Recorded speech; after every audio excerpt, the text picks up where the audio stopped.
The capital of the Tibet Autonomous Region was racked by turmoil this week. Private property was burned and civilians were injured and killed. The regional government says sabotage was masterminded by a clique of the Dalai Lama. On Sunday, government sources said peace is returning to Lhasa and those responsible for the unrest will be prosecuted.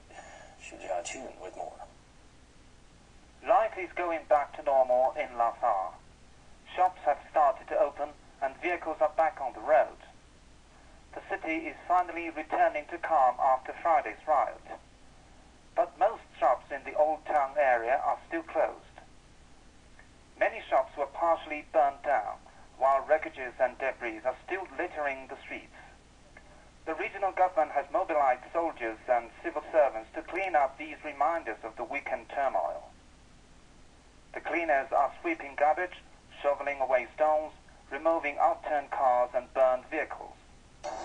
This is the square in front of the famous Jokang Temple, and it should have been one of their busiest places in the capital city. But now we can see all the shops are closed, no business people, no tourists, and to my right-hand side, the small building have been totally burned. An outburst of violence shook Lhasa on Friday. At least 10 civilians were killed, most of them burned to death, and 12 policemen were gravely injured. Police in Lhasa rescued nearly 600 people, including 3 Japanese tourists, from banks, supermarkets, schools and hospitals that were set ablaze by rioters. The local government says the police force was ordered to exercise great restraint. No gunshot was fired, no martial law was imposed. Religious leaders in Tibet, including the 11th Panchen Lama, have condemned the riot as violating the very idea of Buddhism, not to mention jeopardizing the safety of the people and the stability of the region.